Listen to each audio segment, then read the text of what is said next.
This is MouthMedia Network. Amplify and connect. In 1895, Italian inventor Guglielmo Marconi sent and received his first radio signal. It was the beginning of a revolution in communication and entertainment. Little did he know that more than a century later, his work would be fully corrupted by two idiots who got a hold of a microphone. On a related note, this is Funny People Talking.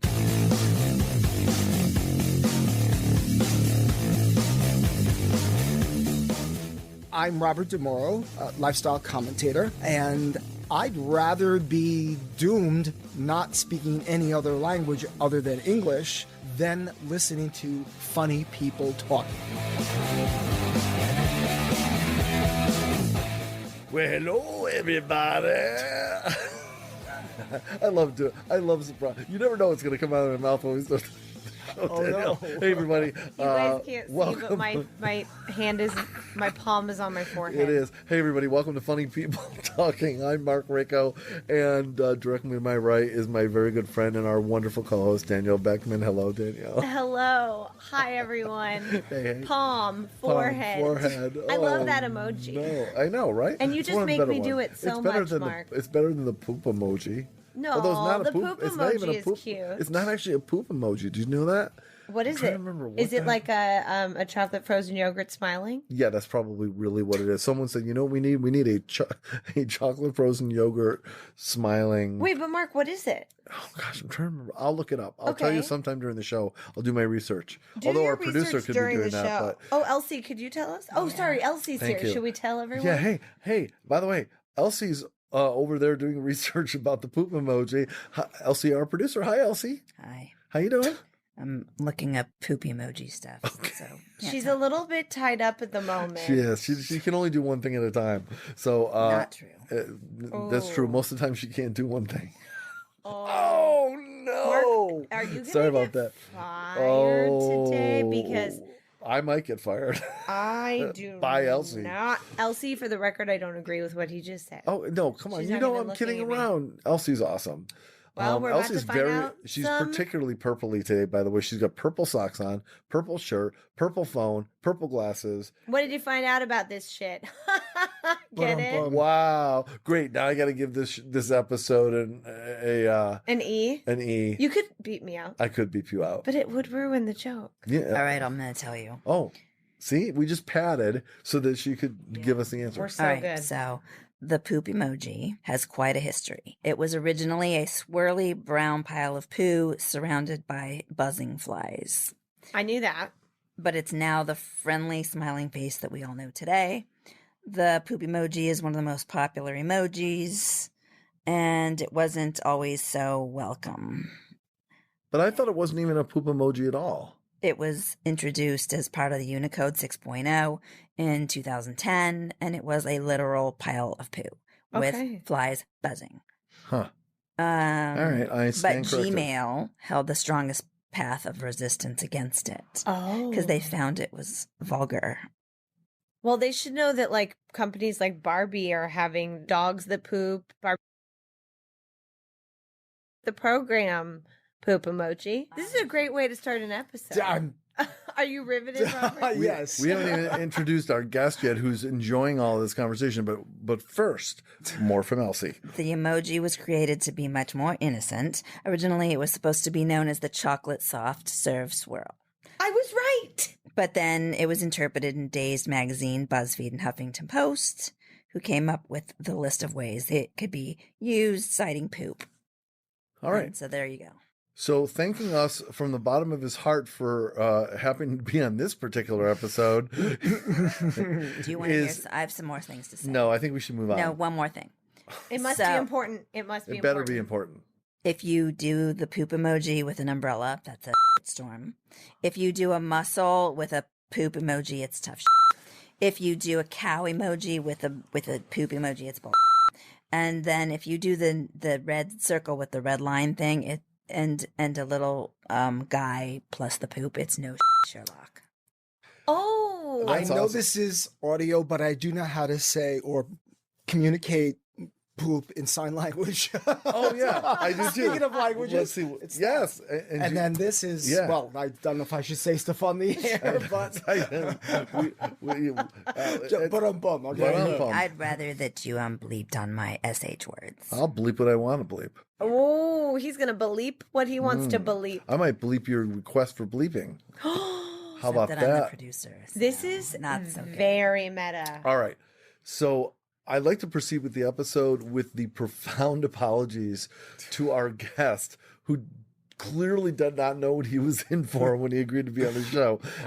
We have a very fine and classy gentleman on the show right now. I think you're God. I do. I think you're classy. I'm just making up for the poop emoji, Robert. We have a gentleman by the name of Robert Demaro. He is a lifestyle commentator, which basically means that he is a trend forecaster. He talks about how trends have evolved, and he observes lifestyle consumer behavior in lifestyle industries. But a lot of what he does involve and integrate humor. And we're going to get into that. But also Robert himself and his background and the people he knows and the places he's been, kind of interesting all by itself. So can't wait to talk to you more about who you are, Robert, and the journey that you've been on and so forth when we unpack that and talk to you in depth. But first, I do have a question for you, Danielle. Mark, I thought you'd never ask. Well, the sponges. Uh-huh. It's the question I have about the sponges. Yeah. You have a large glass bowl of multicolor sponges. Yeah. There's red, green, yellow, or tan, or whatever the color of sponges, and white sponges. Just a heaping bowl of sponges you brought into the studio. It's sitting next to your chair. What is it about the sponges? Have you ever been outside, Mark? I have been outside. Have you been in New York City? Yes, I have. It's what we call dirty. It is dirty. Enough It's a dirty said. city. I rest my case. It's the city A that never girl's gotta cleans. carry a sponge. Is that what they're for? Yeah. Oh. Anytime I sit down on the subway, Oh, you do a little scrub. yeah. with white vinegar, I hope. So white vinegar and baking soda causes a chain reaction of And little- bubbly delight. Little It's good for volcanoes. cleaning out drains. I know. I clean out my metal water Yes. bottles too. And I clean the seat on the subway. So, what do you do with the sponge when it's dirty? Usually someone around who's in awe, who's weirded out. And I start my little story and I say, you know what, this sponge is for you. And I give it like a party trophy. gift. Yeah. Oh, that's nice. Yeah. I found a lot of them on the subway tracks. So- Don't know what that's about. You know, it's weird. I saw this news story about this weird lady that keeps handing out dirty sponges. Oh, that was me, you? Mark. Oh, okay. Or my intern.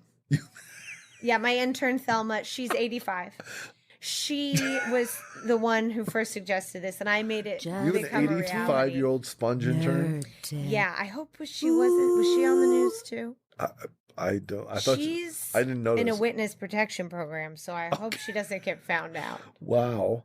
Oh God, I've said too much. What did you? Well, since you spilled the beans, what was she doing to put her in the witness protection It program? has at to 85? do with a knitting needle. We won't go into it. Okay. Now, is she recently in the witness protection program, or has she been was in for a long 12. time? She was, It's been a while. 73 years in the witness protection program. Well, it seems to have worked. She's Yeah. still alive. She's still alive, and she's scrubbing the places of where derrieres go on the subway. Wow, it's all about butts today. Wow. Her life is clearly better. I know, really. All right. Well, So thanks for noticing my sponges. No, you're welcome. Before we get into the show, a quick nerd tip. Do you have one? Yes, I quickly want to talk about this fun adult education school that's in Brooklyn. It's in Prospect Heights, Okay. and it's called the Brooklyn Brainery.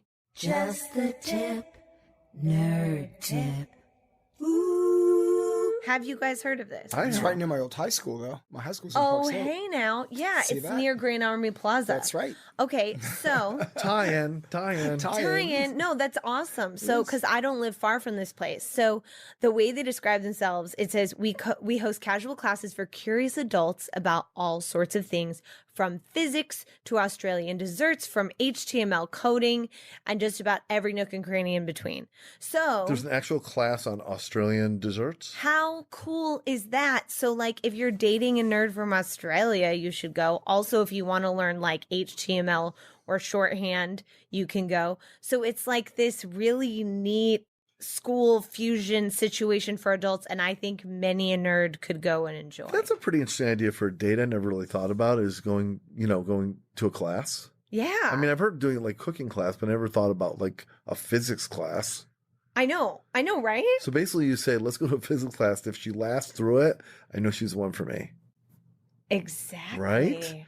If you could make physics interesting, Boom. it's like baking soda and vinegar. They explode. That's the point. So anyway, they also offer free events so that you can expand your knowledge on a budget. I just think that's really cool. You know what else would be really cool? What? Tell me to start the show. Mark. Yeah. Start the show.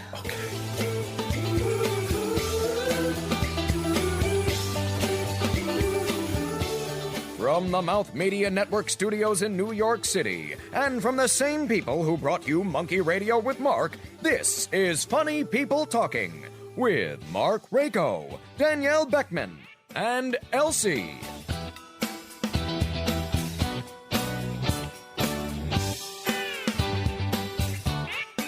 All right, everybody, we're here with Funny People Talking, and we are blessed. Yes, blessed. I use the word blessed to have our guest.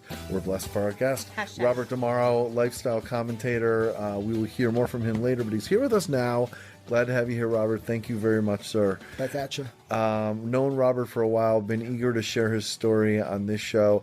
And but before we do, I do have to tell you kind of something that I think is a little funny. So as we mentioned on a previous show, and I don't know if you know this or not, Robert, but I got married about Tante Aguri. Oh my week and a half ago. Wait, or I so. saw the thing on LinkedIn. Yeah, Oh my god, that week I and a half was- ago. Oh my god. Yeah, so thank you. But Congrats, bravo. I was Thank you, you man. didn't tell me this now I on know. the air. Isn't that Thank so you. cool? Oh my god, Thank you. Marquino. Thank you, my friend. Thank you, sir. Wow. So the way it works is you got to go get your marriage certificate license first, and then at the wedding, of course, then your officiant has to sign it, and there's witnesses sign it, and then you have to bring it back to the city clerk. You usually have to mail it back to them, but I didn't really trust that. I wanted to bring it myself, and Yeah, good call. and then they approve it and fill it out and generate an actual marriage license or whatever it is. Yeah. Marriage certificate, I guess it is. Okay, so it's been about a week and a half since we got married. Seems like pretty timely to me to turn the thing in. So last night I go, okay, I think I have some time tomorrow, and I'm going to go bring it down to the city clerk's office. I don't want to mail it. It's too risky. It's too hard to get the signatures on it and everything. Like, even if I got a new one, we'd have to go get it. I mean, seriously, when my then fiance and I went down to the city clerk's office to get the original license or application, whatever, I think we were there like 5 hours Oh waiting my god, in line. worse than the DMV? It was, way worse. Ew. Way worse just to get this thing. And I want to point out I pre-registered for this thing. Ooh. So we'd already filled out all the paperwork ahead of time. This is just how long it took to get seen. Did you take a number? Yeah. Oh god. So I had to. So, okay, anyway, last night I think I'm going to go back. So, and I look on the kitchen table and I can't find it anywhere. I can't find it anywhere. So I'm looking, and I said to my now wife, Heather, I'm like, Heather, I'm having a little trouble here. We ended up tearing the apartment apart. We looked in the my God. recycling bags. We looked in clothing. We looked on piles. I went through the pile on the kitchen table like literally 5 times. Yeah. And then all of a sudden, blink of an eye, I remember, and I said, well, at least we have a scan of it, because I scanned it. Wait, could it be on the scanner? Hey, Heather, go look at the scanner. Thank God. And then from the other room I hear, I found it. And I'm like, oh my God, my blood pressure must have been so high. I was so worried about this. Was it on the Not scanner? to mention the fact that I hate to disappoint her, you know? It was on the scanner. So I had the envelope on the table, and it was sitting in the scanner because I never pulled it out of the scanner. So, okay. So then I start looking at it, and I go, oh, this is kind of interesting. Apparently, you're required to return this within 5 days of the ceremony. Oh, funny. And if you don't, Oh my God. it is actually a crime.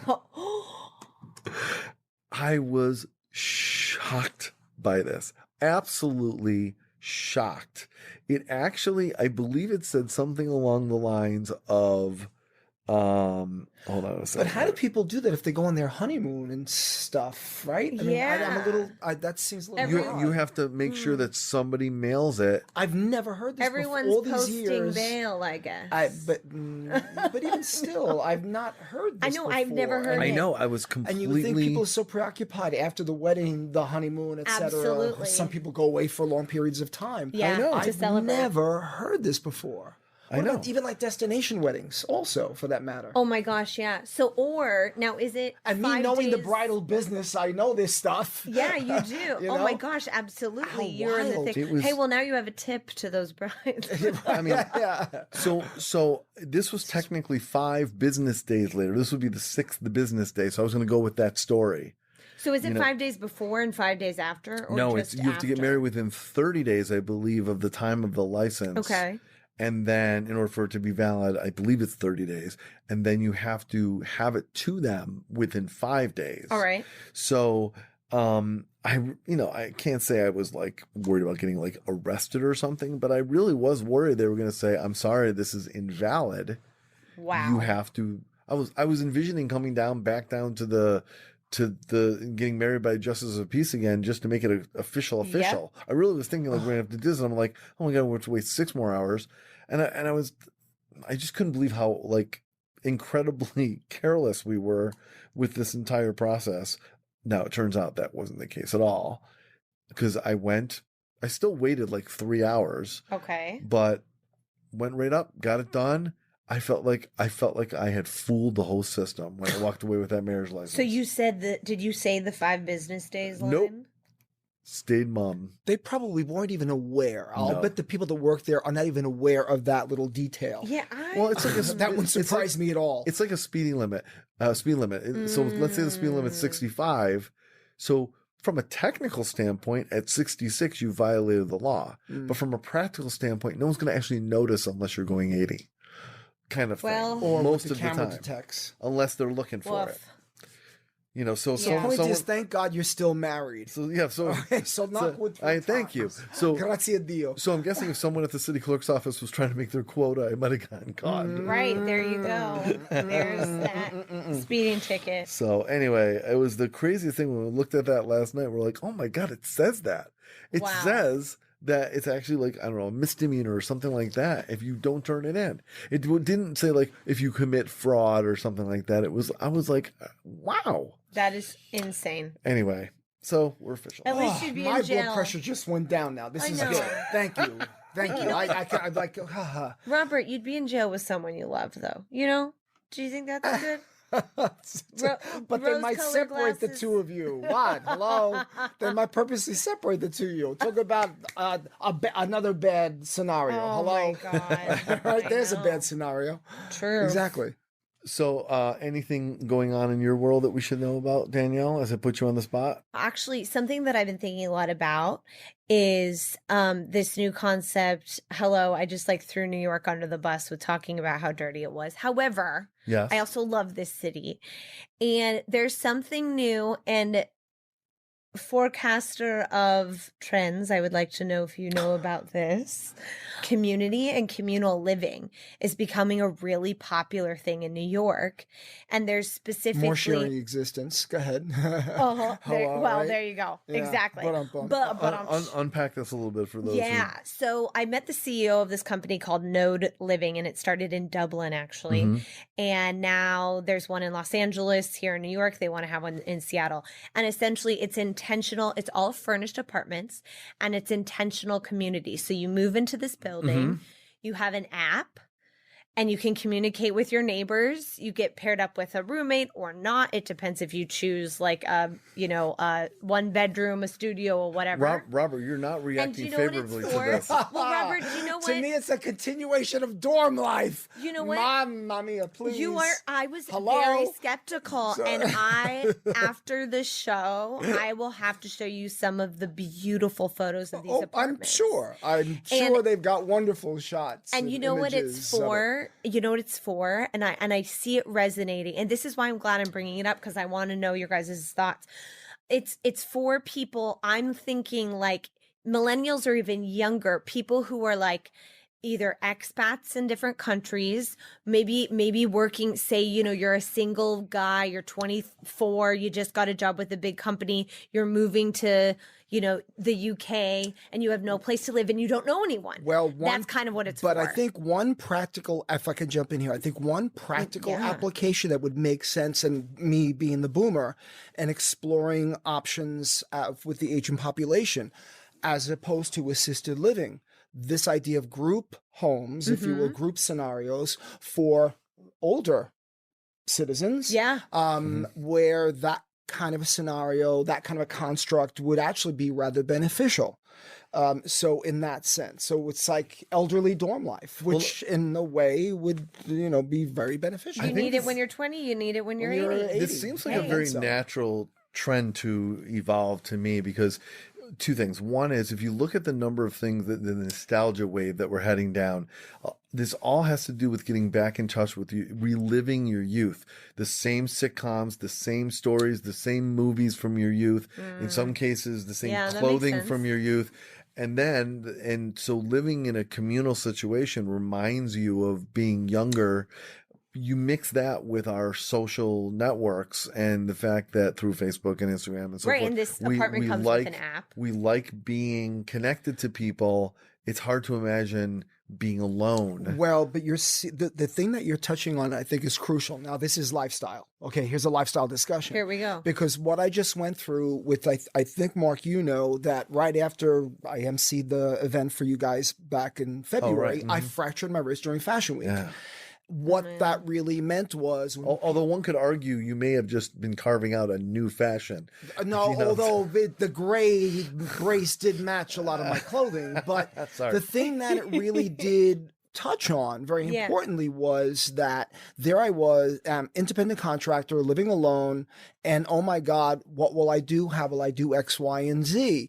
And it really did talk about reality checking learning experience. So this idea of what you're describing and what I've learned these couple of months from February, talk about eye opener. Wow. So you describing that, which look, the whole sharing economy thing, touching on different aspects of our lives, whether it's car, whether it's home, whether it's office space, living space, in a way, I'm saying somewhat comically extended dorm life, but really the idea perhaps of assisted living for elderly, there's something quite sensible about that. Yeah. Yes. Why not? So look, I know what I just went through myself. Yeah. Absolutely. Absolutely. Here I am in my mid 60s. I'm thinking, oh my, I'm already old. What will I do when I get older? Wow. So yeah. Well, look, you if you grow a family, you're just expanding the number of people that are in your mini community. No, seriously. And a lot of times why people will live in an apartment is because it's cheaper than an investment than buying a house if they're renting. But also let's remember, I come from a generation where the contact with the extended family was very typical, especially being a Mediterranean. So it's like manufacturing an extended family. In a way, this is another version of an extended family, or at least an extended network. One you can leave if you get boring. Exactly, because the thing about specifically Node is that if you want to, say, move into a studio or a 1-bedroom, you can literally just walk in and out of your apartment, not talk to anyone, not see anyone. Fine. Interesting. But it's like they give you the option. It's already furnished if you're coming to a place. And so it's sort of this new way of thinking, right? And of course, the apartments are a little bit pricier, but they also come with smeg fridges. Those things are so And gorgeous. Smeg did these Right? great collaborations with Dolce Gabbana. Really? All this whole Sicilian. my Oh, yeah, and because they show all the time at the Architectural Digest show, which I'm very intimately involved with. Yeah. And Smeg product. I mean, their appliances are just the most wonderful. And again, as I say, they do all these great Sicilian prints from Dolce Gabbana, as well as other interesting Gorgeous. colors. Yeah. So of course, it's furnished with Smeg. I know, right? Okay. Am I the getting Italians you? are Okay. involved. That's right. Because it Let is a alone the European Sicilians. company. There Yeah, you go. hello, yes. So anyway, I just wanted to bring that up as a food for thought, and I loved what that conversation brought. Ba-dum-bum. This segment brought to you by Node. Bye, Snake. You know, I wonder. Not if, really. You might know this. I wonder if are they affiliated with? All of a sudden, getting that. What's that hotel group? Pod. I wonder. Oh, if I know. I know about the Pod Hotel. There's one on 42nd they and just 9th. around the corner from me. It does seem like- I used to work at the West Bank Cafe, by the way. Oh, baby, I remember when that face. Okay. Can we talk about Laurie Beachman? Oh, Well, yeah. well- Did you know Lori? Well, I don't know if you know who my former companion is. We'll save that. Oh, for we later. got to talk. Oh yeah. Okay, because I used to work downstairs and bartend at the West Bank for 5 years, long time ago. Ladies and gentlemen, we'll we are talk later. witnessing the birth of besties right now. Have you met my granddaughter? Oh, get out of Get here. out of Anyway, town. so Anyway, well, that's very interesting. I know, but no, they're not affiliated. Yeah. So, Danielle, are you and Timothy thinking about this mode of or node This of mode or living? node. No, we're not. Because you know why? So Timothy's my boyfriend. got it. Figure And that out. there you go. And the issue is that none of the apartments come furnished with a full workbench or 3D printer station. That's true. You so do require. it's not going to work for him. You, yeah. And I need a space for my pug. So you know these are things that we have to create on our Really, own. they don't allow animals? No, I think they do. I I'm would just think at saying this my point- pug needs its own nook. Can you know what I imagine mean? a point in time in which imagine a point in time which I think is very possible in which your apartment will come furnished with a 3D printing station. I know. I think that's really something that eventually can happen. And a pug. I don't see why not. Or if worst case scenario, print yourself a pug. Well, Print a yes. pug. I'm sure the Japanese have done that already. I Yeah, wouldn't doubt I it. know. believe. I have a printed pug, but it's like this big and it's plastic. So. You print a plastic pug. Print a plastic pug and put it in your pocket. Okay. I did. I put it in my pocket. I liked Perry Como, but anyway. Oh, bless Perry. him. We listen to Perry Como's Christmas album every year. That was our main Christmas And album. those sweaters that he. Well, actually, Andy Williams wore the sweaters, but right. actually Perry Como wore the cardigans. I liked how the Perry Como Christmas albums always had the little playlets in them in between songs, as if you were somehow witnessing someone's Christmas get together that they occasionally broke out into song, and then That's cute. joked with each other in between, and it was all highly orchestrated. Also, and his shows were so well produced, as well as his recordings were very well produced. for those millennials, Perry Como great. is a singer that was very popular in the 40s and 50s. Who had an amazing voice, too, though. Quite seriously, he did. Anyway, let's take a quick break, and when we come back, it's going to be time for an improv game. Oh, we're there already. And then after that, we'll get to know Robert a little bit more right after this.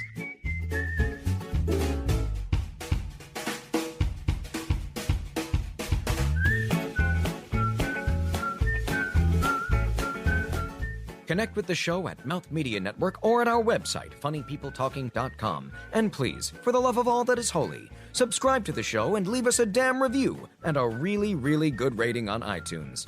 Pretty please? Thank you.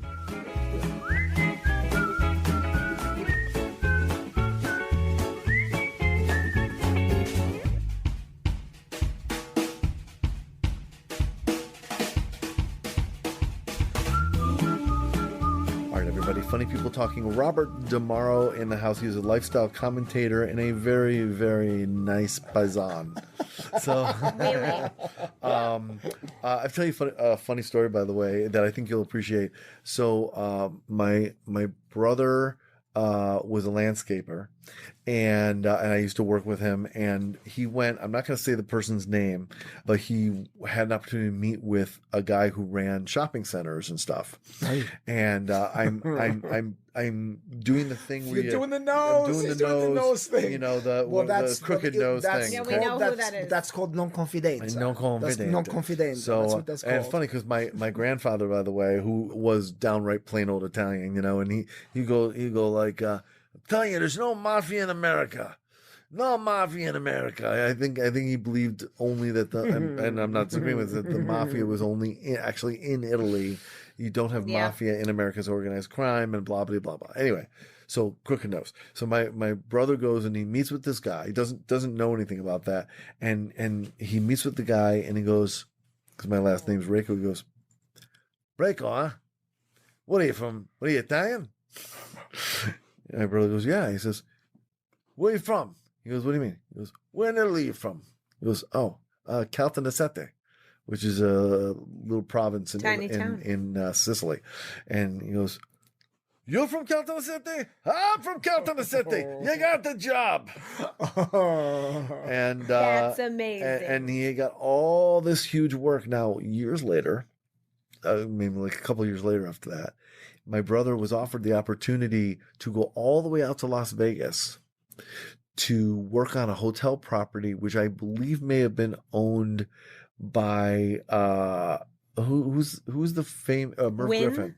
Oh, sorry, who? Merv Griffin. Merv Griffin, who was the MGM had ties to the mob, of course. And think about this: you're going to take a little landscaper from Rochester, New York, and bring him out to Las Vegas to work on some hotel property, because there's no landscapers anywhere in the Las Vegas vicinity. But somehow there was clearly more to this gig involved. It's called keeping it in the family. Exactly. No so pun intended, my brother very smartly decided to beg off of that one. Oh, man. But anyway, he should have gone for the story. I just love that. Yo, from Caltanissette. From Caltanissette, you got the job. Tiny little town. That's right. Well, I live in Carroll Gardens, so I feel safe. I'm Italian. So let's play. Are you up for an improv game? Yes. Come on. All right. Yes, and see, he said yes. He's ready. All right. Ready. So I thought one that might fit you well, Robert. The game is called What If? Okay. And the idea is that you're giving a movie or a television pitch. And the person that you're giving the pitch with, or to, I should say, always thinks it's a good idea, but they always want to add their 2 cents into the pitch just to make it a little bit better. And so, you know how when you're talking to someone, they go, that's a really great idea. And I love all of it. The only part of it I would change is this. So what if we did this instead? It starts very quickly becoming something completely different, but they're accepting it enough. You don't want to completely ignore their interest and their buy-in. So then you try to adjust their idea to fit closer to it. And all of a sudden, by the end of the conversation, it's a completely different pitch that maybe you're not even loving. Okay. So that's what if is. So the idea is to accept it's a great exercise in accepting the offer of somebody else and going with what they gave you and then making it yours. We're going to demonstrate, but and then we'll invite you to play along. Okay. But I think you'll get it very quickly how it goes. So how about Danielle, you and I lead off? Okay. So what we love from you, Elsie, is how about a type of vocation, a type of employment? A car hop. Car hop. Okay. Wait, hold on.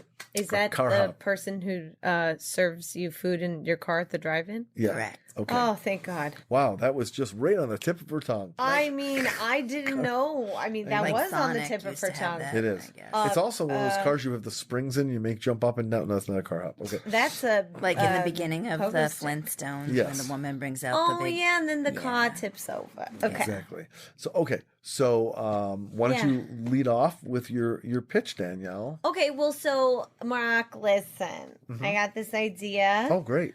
I always love your ideas. Fred, thank you. Yeah. It's about this guy. Yeah. His name is Fred Flintstone. He goes to the drive-in. He's watching a slasher movie. Okay. And he himself gets slashed. Wow. And then Mr. Flintstone, it's an ironic sort of play on the cartoon. Yeah? Okay. I think it's good. I think I'm ready to pitch it to the big guys. I'd like to point out that you've not incorporated the suggestion at all. Oh, wait, what was it? A car hop. Yeah, but hold on. Here's the thing about improv is that, in all the improv that I actually did is you go A to C. So you don't necessarily put that just it's meant to you. be juicing you. Is that okay? Yeah. Do you want to start over? Because No, we it's can. fine. No, but now I don't remember. I just didn't want Elsie to be upset at you. No. I literally though, I remember like getting people, I went to an improv show and someone gave the suggestion of like Bumblebee and their whole scene was like about a red Corvette or something. No, like they took, do you know what I mean? As an audience member, I'd feel cheated, but but that's like every UCB show. No, I'm just kidding. I know. No, I get it. No, I'm just saying. It's good to see you playing at a higher level. Very far. So can we start over? I'm just picking on you. I know, but can we start over? Sure. No, I like. Same suggestion, or you want a new suggestion? No difference. That's why I want a new suggestion. Okay. Sorry, Elsie. Would you give a new suggestion? Okay. Still a vocation. Sure. Okay. Chimney sweep. There you go. She's going middle of the road here on her vocations. Okay. I'm waiting for a jellyfish polisher to come in there or something. So. That would hurt. Okay, so Mark, I have this idea, and I think we should pitch it to ABC. Okay, done. So I think what I'm about to say is going to be fully polished, perfect. We're not going to need to add anything. Revolutionary, even. Thank you. So it is about this lonely 5-year-old girl who has been left all the money in the world, but she doesn't want to spend a dime. Okay. All she wants to do is clean chimneys. Her name is Matilda. What do you think? I'm ready. I think we're ready. I mean, it's heartbreaking. It includes the youth. We can figure out the conflict along the way.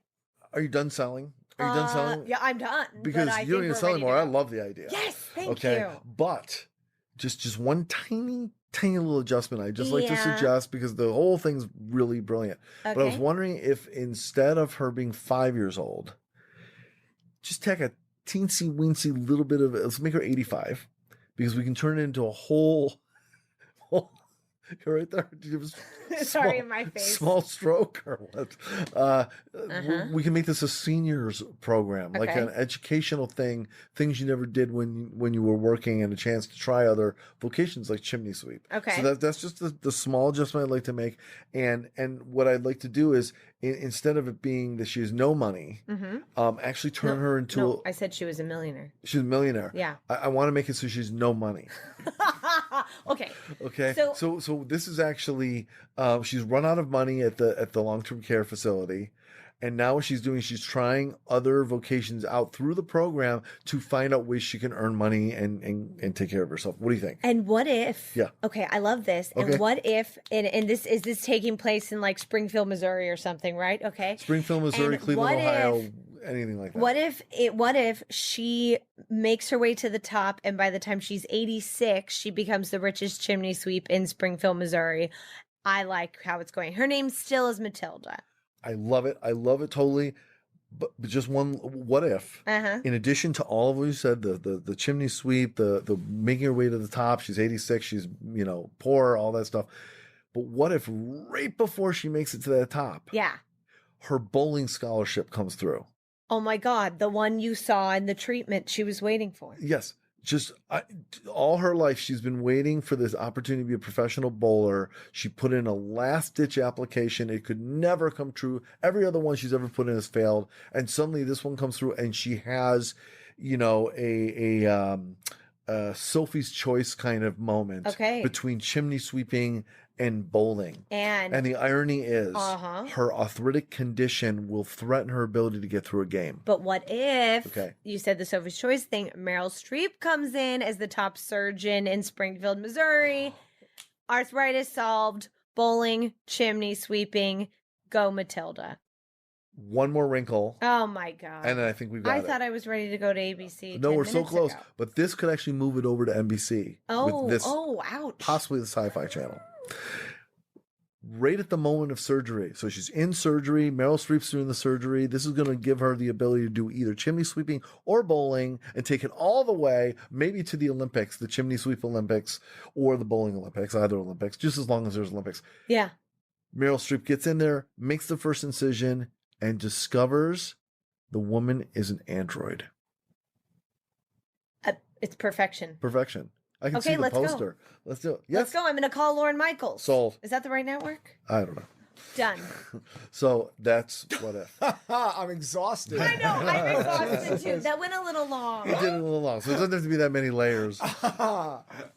So that's So what's my what if. role? So if you like to play along, the idea is just take whatever you've been given and make it yours. Pick a part of it and see what how if you is could make it the better. helpful phrase? You know? Yeah. So, Elsie, do you want to try playing with Robert? I want to pick the thing again. Oh, all right. I'll play. Danielle, you're very good at I this. like Do you mind picking playing the with thing. Robert? She likes picking the thing. I'll play. Okay. So We're just gonna pitch. So who's pitching who? Well, let's see what our thing is. yeah. So We're both kind of pitching, going, well, try what if a this? location A location. today. Not a vocation. Stop. I'm picking the place where the Troglodytes live underground. You mean the know, cavern? You mean the those caverns? Yeah. Okay. Caverns. All right, let's do this. Okay, so, Okay, we're so- pitching a thing about the Yes. caverns. So how about? Yeah, tell me, what do you got for me? So it came to mind with this interesting suggestion. Yeah. And especially since all these stories now where actually people in the government are spotting potentially, they're not saying UFOs, but Uh-huh. here we have these caverns which have been formed over time. Right. And all the studies done on how those are formed over time. And the idea that maybe there were aliens that actually constructed these over time. I love it.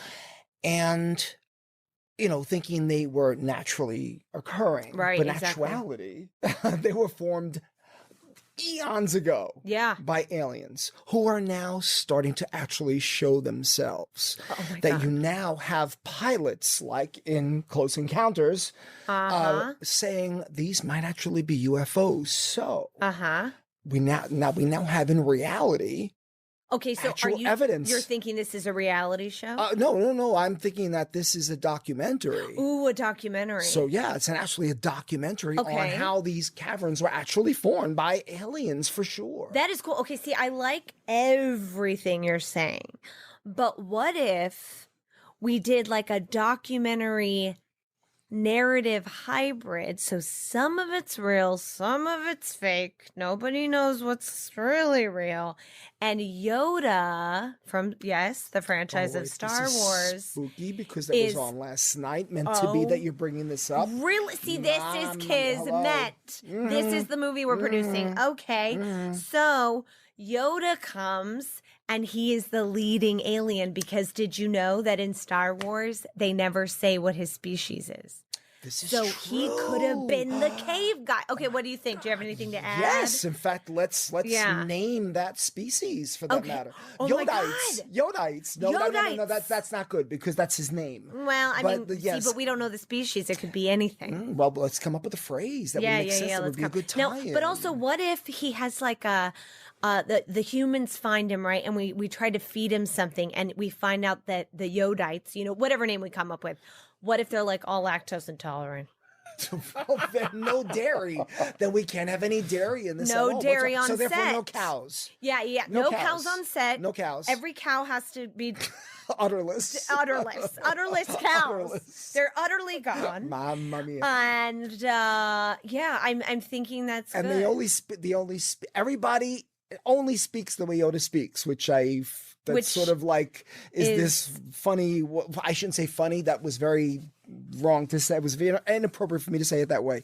The way he would do his phrases, Inverted. There you go. Okay, inverted phrases. So Everybody, it would my be- God, imagine that though. The entire script would be all. It would be talking inverted. funny people. Funny. Like that. Funny people, but talking. Yeah, there you go. Talking Right. people funny. Funnily, yes. Oh my In gosh. a funny manner. Okay, so now all we need is a title. The stalagmites and the yodites. Let's see, maybe something with cavern in the phrase. Ooh. A cavernous life. Cavern on the green Cavernosity. skin. I know that's crazy. Cavern on the green. Name. Cavern on the green. Cavern on the Wait, green. no, you're spooking me Yoda's out. green. No, you're spooking me out. Why? Because Tavern on the Green is where my high school prom was, and yesterday was the anniversary of the prom 46 years ago. I am being very serious. It just came out. It just came up as a Facebook memory yesterday. Oh my God. Oh my God. And that's where I first discovered Belvedere vodka with my mom 15 years ago. Is that Italian? No. Yes. There's a what and if. it's going to be sponsored by Belvedere. Vodka. Done. There it is. We're sold. Also, Echo we're mayonnaise. connected, though, Robert. We're connected. Okay. Perfect was that? There you go. Yay. You were waiting for that moment. I was like, end already. I have to say this. I No, just, that was just great. handed that to you. Perfecto. Very good. Mamma mia. Very good. See, you had fun. That's what if. Very good. Thank you. God, I was getting were like really good. I was getting. Well, we'll talk about my history later. Oh, you know, that was good. Oh, yeah, I gotcha. Bless your heart. Very nicely done, sir.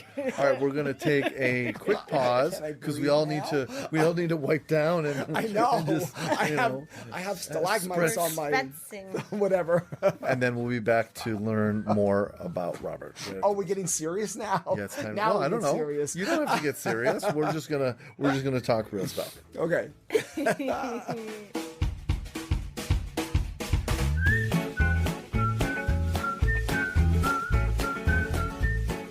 If you're listening, we're talking. A lot. So, hope you don't have anywhere to be, because this is Funny People Talking.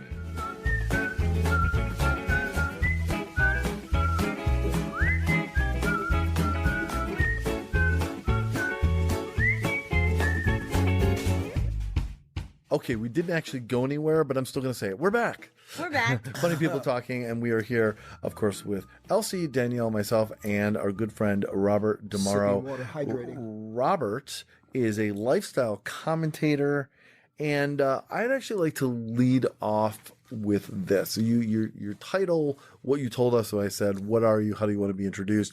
You said lifestyle commentator. If you didn't use the phrase lifestyle commentator, Robert, what actually are you? Observer. An observer. And actually, funny that this whole idea of storytelling and narratives. And I think observer has always come to because even in my trend forecasting days, which I never really liked that phrase because I thought it was actually, I personally found that rather pretentious and like guru-like, which my sociology background really was the observer role, really observing, taking temperature, and then communicating my observations. Okay. So really, in a sense, that's in a nutshell how I've always seen my role. What has gone on then, though, in more recent history is me doing that more in the public eye. So public speaking, and then me being the media person, which, Marc, that's how you and I really got to know each other when we first met. Really, that's why I'm in media. I'm an information person. When people say, oh, Robert's in the design business, or Robert's in the fashion business, or I was a model back in the day, but I'm in the information business. And I think it's important to clarify that. When people say, oh, Robert's in the design, no, information. It's about information and conveying the stories. So since you've always been a storyteller, an observer, and then a deliverer of the story that you've observed, yes? Even as a model? Well, to that point, and it's funny because your business partner, God bless him, when Rob Sanchez came last week, I did a talk just across the street, for that matter, at that mannequin company. And the topic was, as I titled it, the evolution and appreciation of shape and inclusion in the industry. So I modeled back in the 70s, and I have observations about that stuff. Mind you, I was also obese as a younger person. So to go from somebody who was obese till like just 4 short years later, there I was friggin' modeling. Talk about like, whoa, like shocking to the system. But so fast forward to now and observing lifestyle and observing important cultural shifts, and how our societies are hopefully, how shall I say, not just taking notice, but doing something about that in the way mannequins look. Look, I mean, even when in my old trend forecasting days, the ideal was the Northern European skinny waif. Well, excuse me, that's not my family.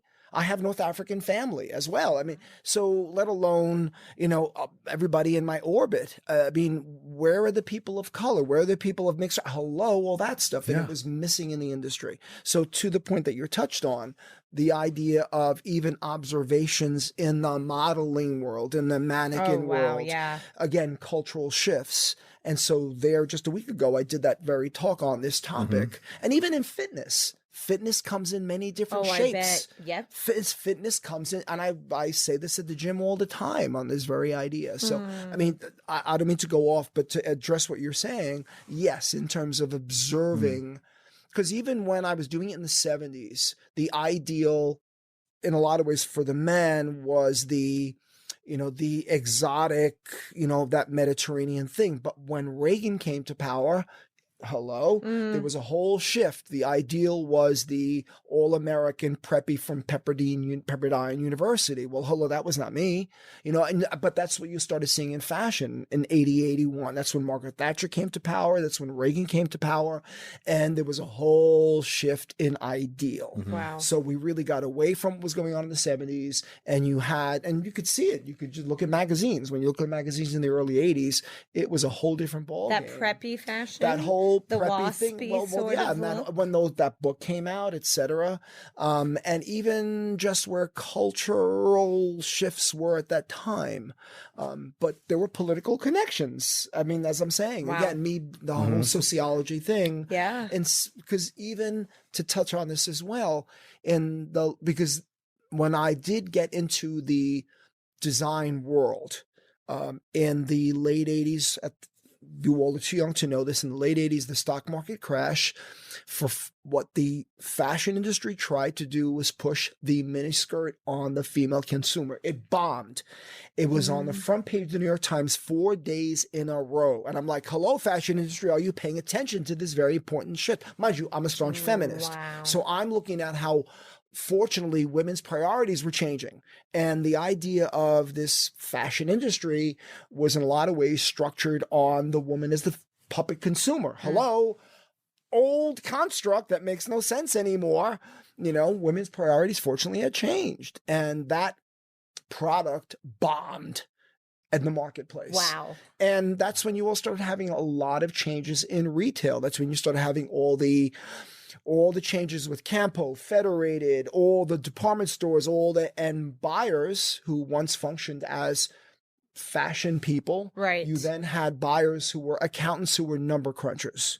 So I'm sorry, I know I'm good, but I think it kind of tells you of my observation stuff. So let's talk about you kind of, what I think in a way you've talked about is where you've arrived in thinking and what you've observed over time. But what are the different pieces to your journey that have allowed you to look at things that way? So there's the modeling. What else have you done other than the modeling through the years that have allowed you to look at things through these lenses, and mature as an observer? I and bless you for bringing it up this way.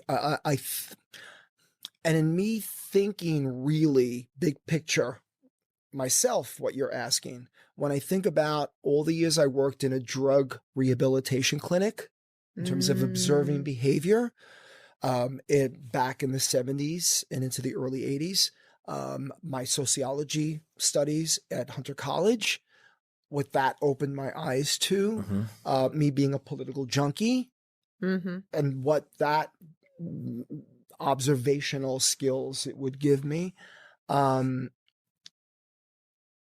And also when I got into the trend forecasting business, at the time, that was a thriving industry. But and this was in the mid to late 80s. But I was also seeing how what that industry was actually about in a sort of a didactic way, which I found kind of strange. The idea of people positioning themselves as gurus, which again, I touched on that before, which I personally found rather preposterous. Sorry, I'm going to say that.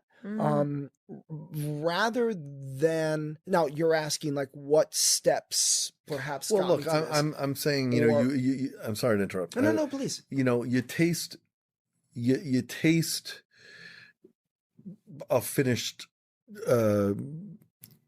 culinary delight. Okay, I see. Okay, and but if I do lasagna and all I know is about the layers of noodles, that may be the first piece of structure, but there was a lot of stuff in the middle that got to that point. So you mentioned some of it. You mentioned about, you know, we're getting a little peeks into what your journey has been, you know, working drug rehabilitation and social. Well, also, I'll say there's something you and I talked about when you and I first got to know each other. Very, very fortunately, my theater background. Yes. Because that really gave me communication skills and listening. And that's what I was going to guess you were going to say. Yeah, but about listening, your background. but that also taught me listening. Yes. That's great. And that taught me listening. But also in the counseling center, the importance of listening to the clients, the patients.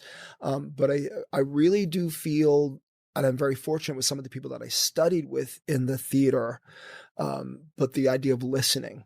And then fast forward, but when, especially like the last 20 years.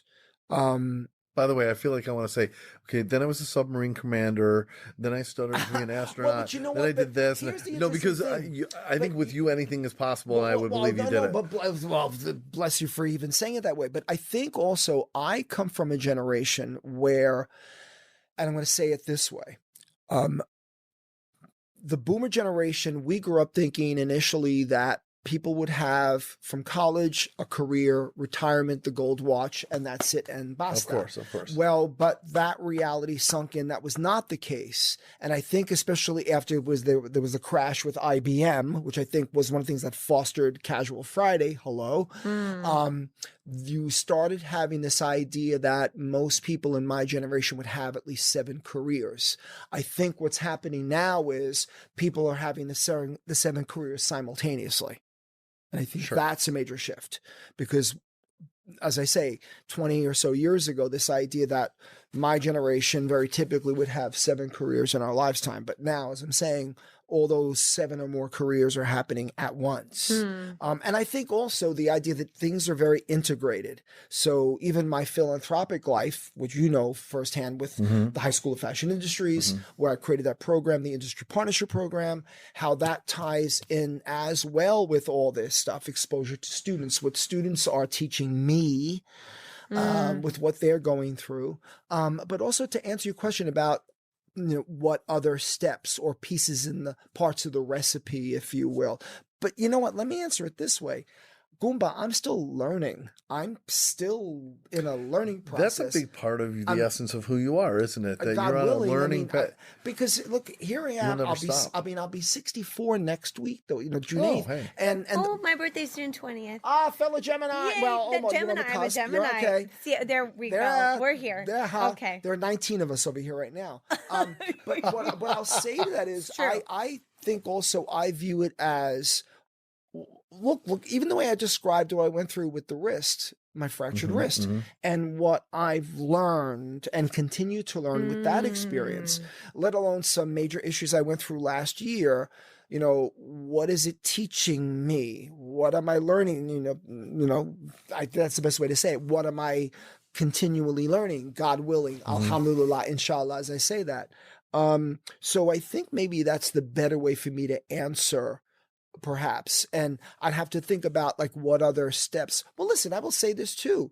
Coming across you guys, you know, it's funny how I first met MouthMedia It's funny because Charles Beckwith, and I've known each other for many years from Fashion Week, him being a photographer, me being such a part of Fashion Week. And then when I got to know you all, when MouthMedia was formed, and really getting to know what you all do, that was a real eye-opener for me, very fortunately, in what you all do, and also the different aspects of MouthMedia as well. Well, here's another thing I'll throw on the table. When I MC that event I was saying fashion is your business, but it was that New York Fashion Week pregame American event, Fashion Show. American Fashion Show. I do a lot of public speaking. I thank God, as my former companion says, man, you were born for the camera. God bless. I don't take that for granted coming from that one there.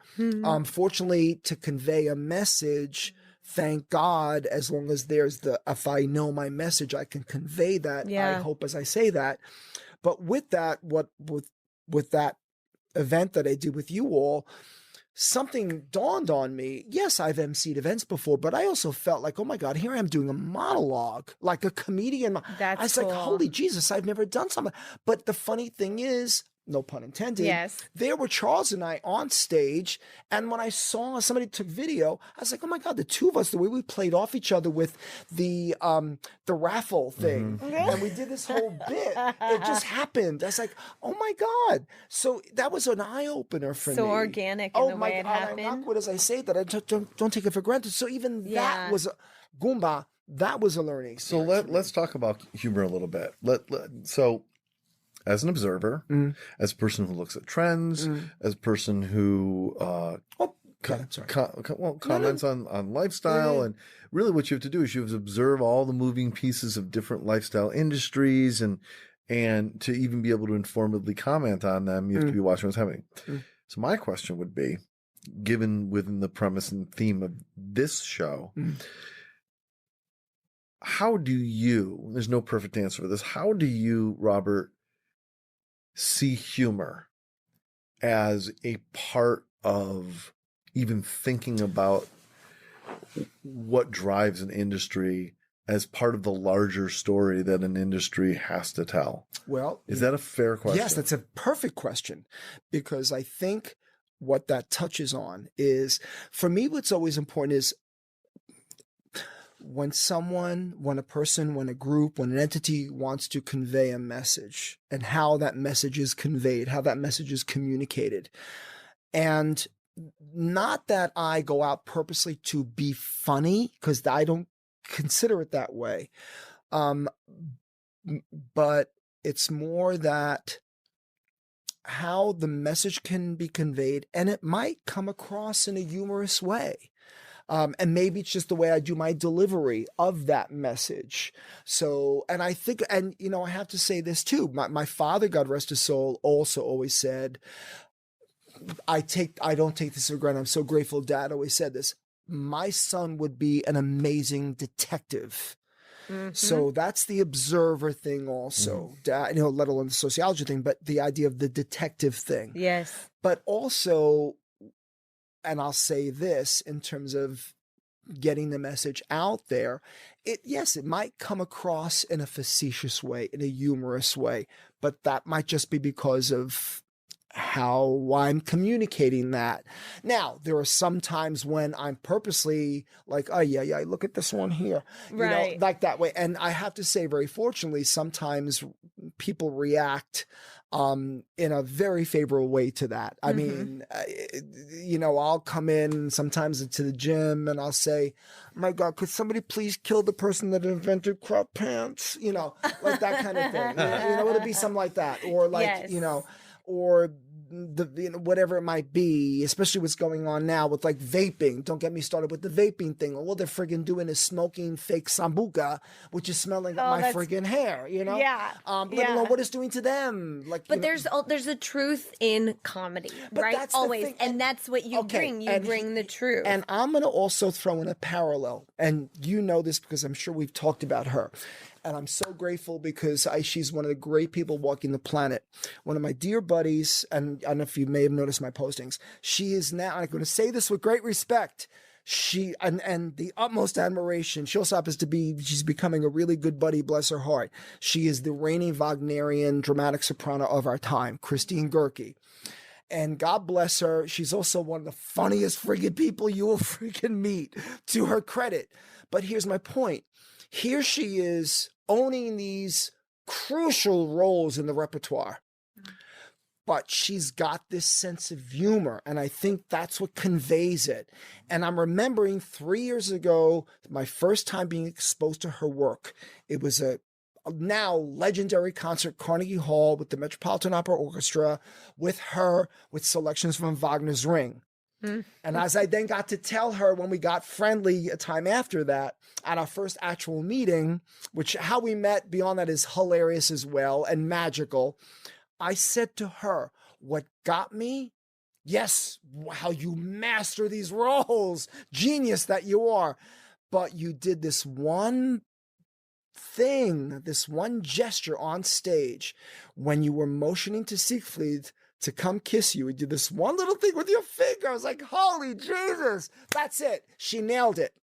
This one humorous thing that nailed one of the most crucial roles in the repertoire. That small inflection of humor added so much dimension.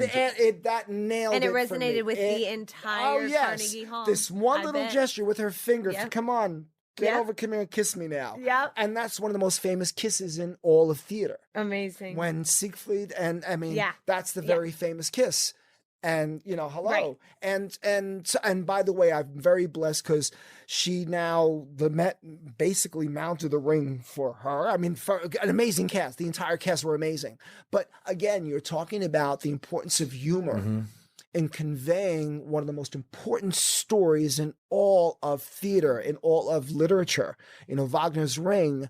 But absolutely. With humor. And there's bravery in it too, because there's something to be said about Taking a chance. thinking, right? About thinking like, oh, here I am in the ring, you know, but of course, professionals at a certain level go, I'm ready to step into that bravery, be myself, find that humor and trust. And then everyone is there with you in the room. I love that. Bravo the way you described it. It's interesting because I think about you, Robert, and I mean this completely and totally respectfully. To me, and I don't see you in every moment in life. You have quiet moments too, but I see you as you're living out loud.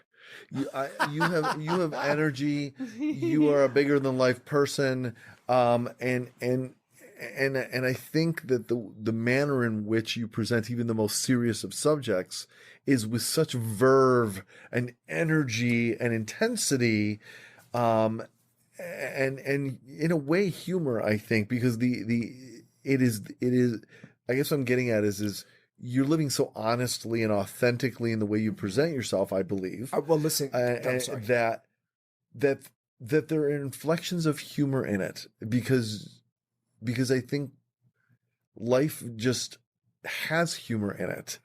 And if you were to be humorless, it would be unpalatably intense. But with the allowing the humor to shine through, it becomes an enjoyable, energetic experience. Does that make any sense? Yeah, Well, first of all, you won't forget. But also, first of all, God bless you for saying it that way. And look, you and I have had these discussions. Coming from you, that means a great deal to me, because especially how I got to know you, got to know what you do, got to know your with MouthMedia. So for you to describe it that way, God bless you. Well, I didn't even mean to massage your ego. I was just saying that it was like... But coming from that means a great deal to me. I'll massage for a second. No, I was just going to say that the one thing that I was like, I'll massage your ego. No, because the one thing that I was thinking, and it resonated with me, especially as, working on this podcast as an actor, producer, writer, content creator, of which I am, the whole idea that nothing is wasted. So you're purposeful in what you do, and nothing is wasted, and you're specific, right? And that's inspirational, especially to a generation like mine, where okay, we have a message, but how? And even for some reason, like the Lucille Ball chocolate episode is coming up, where she's trying to get every single chocolate in her mouth and in her, like, she's not only trying to not waste the chocolate in that moment, but like not a single drop of comedy is wasted in that scene. And in the same way, when you observe things, you're taking everything and you're curating, you know? And so it's like it's purposeful. It's saying something. It's not just fluff for fluff's sake. And in our day and age, there can be a lot of fluff. Well, again, bless you for describing it that I'm way, done but- with the ego massage. Yeah, stop it, Danielle. But you know, one thing I will say that when the whole idea of with improv work, because I have to say, and this I want to remember to bring this up, I feel very fortunate when I was studying improv, which I embraced very much. What my takeaway from that, and I feel like I apply this in different arenas as well. With improv, at least what I learned, what's crucial with improv is the foundation, the structure. And I learned that from working on Godspell. That what's crucial, and people think improv is just like, you know, ad lib. No. There is a structure. You operate from a structure and then you embellish from there. Sure. And I'm so grateful I learned that early on. That's so good. Well, and here's the thing too, and God bless that you brought up the idea of hopefully no waste. Just last week, because Marc, as I'm sure I described to you, mentioned to you, for most of the month of May, I was very much involved with the whole citywide NYC by Design initiative, which it's really grown over time, and it really is all these important trade shows and festivals and events citywide. Really, it's about all the different design disciplines, different design arenas. And I did presentations on Green Street last Friday, not this past Friday, the Friday before. And I realized on a cool note, I did treat it like a piece of theater. I did treat it as talent, like I was booked as talent. Yeah. Even though I was booked as the lifestyle commentator, talking about these different design houses that we did 6. And I'm glad I got to say this way, because I realized we did it within the allotted time. We had 2 hours and 20 minutes per design house. The organizer said, my God, you did everything boom like clockwork. I said, you know what? I treated it like my workouts. Because even though people think I could talk, when I'm in the gym, I don't go talking around. I'm saying this I don't take this for granted. I stay very focused. This routine, and when people try to make conversation, I go, do you said first, then talk to me. Do you said first, then talk to me. Yeah. Because I try to even keep everybody else as well. So good. And listen, I realize I have to, because we Geminis know this. Oh God, we do. I can be, but then here's the thing. Thank you, St. Anthony. My moon's a Capricorn. So that's important for the structure. That's so so the way I good. describe it, my moon's in Capricorn. Well, the Gemini's all this stuff, know firsthand. My rising sign Scorpio, that's this stuff. Ooh. But then my moon's in Capricorn, so that's the structure. That's what keeps the feet on the ground. So that's how I position all this. I think mine is in Aries. So we should figure One that of out. the ones. That makes But I sense. think though, tying back to what Marc had said before about the different pieces, and I think hopefully what I learned from improv workshops, the importance of structure and foundation. Otherwise, I could be like So good. Well, we hope so. I mean, we hope so. Yeah. So Well, speaking of structure, we're unfortunately very close to the end of this part of the Oh my show. God. I'm mortified, to be honest with when you. do we get to the food part? In just a moment, but We get there. I'd like to close with one final question for you in this segment, unless anyone else has something burning. My impression is that you actually know quite a few people that we know the names of. You know a number of celebrities. You know a number of name brands, designers. You know a lot of important people through the years. They're people that you call friends. God willing. My question is Okay, well, 3 times. why? Why? In other words, how is it that you've accumulated those people, many of whom we would know their name, through the years? How have your travels enabled you to be playing amongst these people. Well, first of all, Mark, I've been around a while. I'll be 64. Let's first start with that. Grandpa's been around his best a while. man, Socrates. I mean, come on. But I've been around a while. I'm going to say this again. I'm going to bring up my father. And I realized something, and I've said this to my brother. By the way, my brother Joshua DeMauro, the Secretary General of the Order of St. Francis in this New York area. Hello. Amazing. And my brother, I talk about this, and I'll say to him, and I'm bringing up my father again. Mind you, my mom as well, bring up mom too.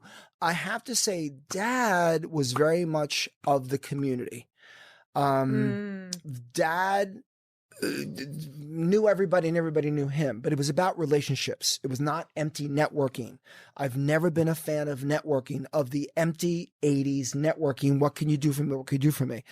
For me, it's always been the importance of the relationships where you really do know each other, know each other's lives, and where, God willing, that they're then long-lasting relationships. Yeah, I think it's that. That's really. And so it's funny. Years ago, I would say, to my brother, like I was at some event, Tommy, I was doing Daddy. I was basically doing Daddy. Yeah. That's the metaphor in a sense that, I'm doing Daddy. I'm doing Tommy DeMauro. Now, funny, going back to the school, that program that I created is dedicated to my father's memory, the Thomas Gaetano DeMauro Industry Partnership Program. Gotcha.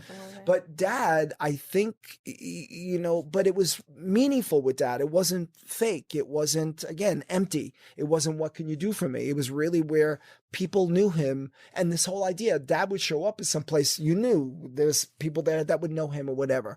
And I think in a lot of ways, even when I walk up 10th Avenue in the morning, go to the gym, there I am saying hello to every merchant on 10th Avenue. I mean, Eric the barber, Olivia the laundromat.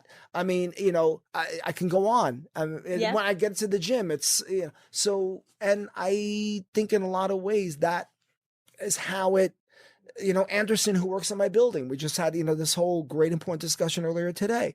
So again, it's really when it's relationships. I think it's relationship oriented.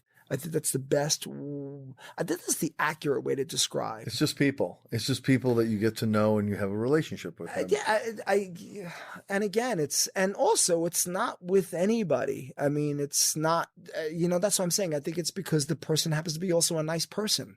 Yep. I think that if the person's a good person also, I think that has a lot to do with it too. If they're a mensch, God bless them. So if somebody's a mensch and they want to get to know you, how do they connect with Robert DeMauro? Hi, Rob. Ciao, Roberto. Can they follow you on the internet? Oh, you mean my info? You mean my stuff? Yeah, he was trying to segue there. It's like What are Jackie your Gleason deeds? shot out the window. Oh, Jackie Gleason with the Jew gotta Taylor follow. dancers. That's right. Jackie Gleason, my God. Or Rocky Balboa. Hold on. Hey! Wait, I knew the theme song. Okay. I'm going to follow you right now as you're talking. Let's So do my this. info, actually the easiest, so talk about the importance of telling a story. And I'm going to credit right now the person who did the illustration of my logo, because my logo really does come back to telling the story, the importance of the story and conveying that message. She created that logo, which is an illustration of me that everybody says nailed it. So therefore my website is my mothership. And so everything comes back. So so it's www, of course, dot Robert DeMauro. I'll spell that ROBERT. D as in David, I, M as in Mark, AURO.com. Everything's on the site. So all of my social media icons, everything's on there. And that's the best way to find Robert DeMauro. Do you ever carry a decorative cane just for the hell of it? Because I feel like that would be so you. Now, wait, that's wild because, you just spooked me out. No, you just spooked me out because I'll say this and you'll get a kick out of it, old people. Back in my old theater days, I had a walking stick in one of my first shows that I did. I wound up using that show in other shows as a fun prop. The same cane? Yeah, wait, you ready for this? That same from back in the early 70s. That walking stick is still in my apartment next to my fireplace, and I use that to open and close my friggin' windows on 45th There you go. Street. There's always a use for Mark, a walking I stick. can't believe you brought that up. It's all We the got a lot stars of connect. woo-woo Oh, going there's a lot of on. woo, yeah. You're going to have to re-listen to this episode and find all the weaving connections. My gosh. All right, well, guess what? We're almost at the end of the show, which means it'll be time for end of show food right after this. Delicious. I hope you keep that in. I will. Okay.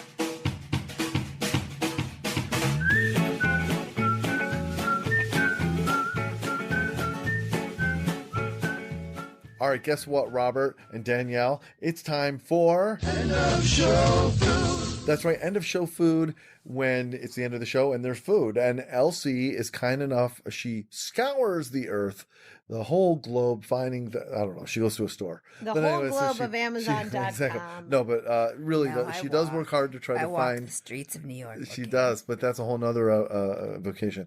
So, No.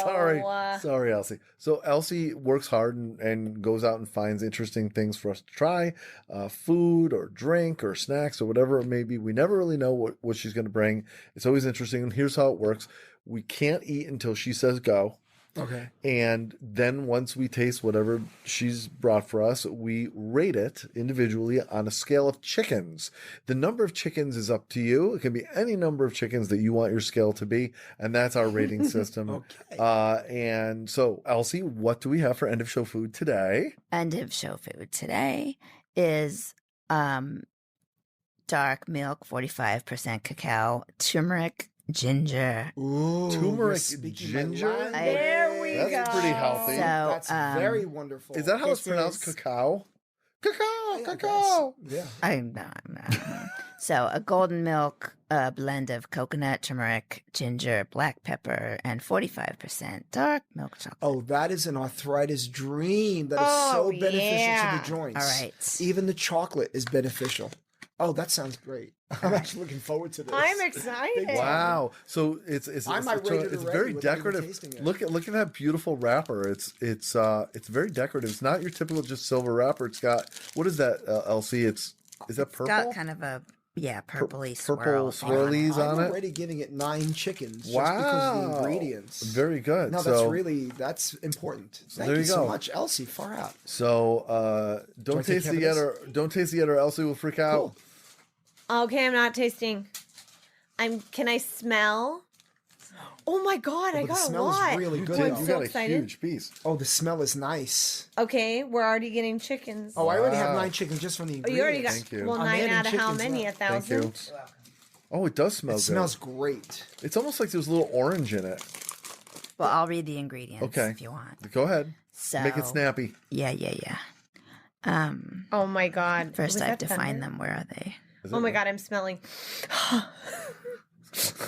The Gemini in me is going crazy. You reminded me of like Superstar or whatever, where she like puts her arms Yeah. under her and then she goes, Oh, here you go. okay. Okay. All right. So there's the cocoa butter and the chocolate liqueur and the whole milk powder and coconut and ginger, cardamom, black powder, nutmeg, turmeric, and curry powder. No orange, huh? Smells Nope. like orange. There you go. 1, 2, 3, go. Do I taste it now? Now you can go. She said go. Let's see. Oh yeah. And you said there's cardamom in there as well? That's really cool. Just yesterday, I swear. I found the cardamom ice cream yesterday. Oh my I was God. so Wow. happy. Do you like pistachio ice cream? Oh, excuse me, am I Sicilian? Oh, I had some last night. By the way, I'm sorry, Danielle. I just noticed, I don't know if anyone knows, there's phrases written on this chocolate. oh, Mine says, with what would chocolate not marry? Mine says nothing. mine has a swirl. I might have swirls also. Yeah, You so probably you're have the middle. only one, Mark. I'm the only one. I'm the Wait, only This is one. damn good. What's the question? With what chocolate not marry? With what would chocolate not marry? Oh, feet. I don't know. Yeah, I guess you're right. I am. Well, I like this. A lot. Danielle, Okay, what do you give this ginger 88. turmeric chocolate? 88,000 out of 88,000 chickens. A perfect score. A perfect. Rare for Danielle, but a Is perfect it though? score. I feel like I've been going perfect a lot lately. Yeah, you have gone perfect. Elsie, Danielle. you've been No. knocking it out. There have been a couple. Okay. I Well, thought of one. How many chickens for you? Elsie? 72 out of 72. Another perfect score. So good. I will give it a 110 out of 113 chickens. 16 of those points was just for the decorative quality of the chocolate. However, I will tell you that my deductions, if you want to call them that, was just because I don't taste enough chocolate. Like, I feel like the ginger and turmeric scream louder than the chocolate do for me. So, I love it. But I like it. I'm very pleased. Robert, how many chickens for you? Well, sir? I already gave 9 for hearing about the ingredients. That made me very happy. Another 9 for the aroma, the fragrance, which I think is really important, and another 9 for the taste. So I'm 27 out of 27, which is a good number because it comes out to 9. 7 and 2 is 9. 3 perfect Delicious. scores. Right. I'm so Elsie. Well done, I'm my having friend. my other piece now. Snaps. All right. Can I read something that just came down the wire? Yep. Will this date this episode? Nope. Okay. I just got a notification from my parentals that said, Danielle, look, you were featured in Chapman Magazine, which is my university. I went to Chapman in Orange, California. Okay. Danielle Beckman, 2008, they feature me in the magazine. Far out. Danielle Beckman is the host of the new hit podcast, Funny People Talking. She and co-host Marc interview entertainers, influencers, icons, and innovators. Episodes feature improv games, nerd tips, what's wrong with the world, strange foods, possible Star Trek references, and a whole universe of funny things. That is fantastic. And I probably talked about Elsie, but I bet that sounds like they had to edit some of it out. Well, that's really, because it's really only awesome. a certain amount of characters. Don't worry But about it. thanks, That's so cool. Chapman, my Really? alumni. That's so cool. Apparently, I'm going through puberty, apparently. Mark's voice cracked, and It that was really did. exciting. The turmeric did that. Anyway, that's it for this episode. Congratulations to all of us, but particularly to you, Danielle. Well done. Snaps. That's cute. 3 snaps in the sickle. Yes. And listen, I want a big appreciative thanks to Robert Tomorrow. Big hug. Not only a wonderful guest and a good friend, but I should put on the record, the man came through kind of in the clutch. We, at the very last moment, scheduled this recording, and I reached out to Robert, and we were very fortunate he happened to either be available or have plans he was willing to cancel. So We thank one you, or the other. And I, as I said, I also appreciated the tenor of that invitation as well. Yes. Love. So yes, I had Pavarotti write it. No. But anyway, thank you, Robert. Tomorrow, continued back. good fortune to you, sir. And Blessings back at you. That's it for this episode of Funny People Talking, everybody. We are so grateful that you have not only listened once again, but you've stayed with us through the show. Until next time, for Elsie. Thanks. Alrighty. And for Danielle. As Robin would say, Mamma Mia. I'm Marc. Grazie. And stay funny. How do you say stay funny in Italian? You could say what? Like as a command? You would say state comico, state comico. You could say it that way. Okay, thank you. Grazie, state comico. Have a great day, everybody. Bye-bye. Or state humoroso also. I guess stay humorous. Okay, so what he said. What I said. Bye-bye. Ciao. If only we could have the last hour back. Please, someone invent time travel. This has been Funny People Talking. This has been Funny People Talking, a production of MouthMedia Network, copyright 2019. No portion of the content may be reproduced or published without the strict written permission of the producers. Connect with our show at MouthMedia Network or at our website, funnypeopletalking.com. I'm your announcer, Peter Coleman. Thanks for listening. This is Mouth Media Network. Amplify and connect.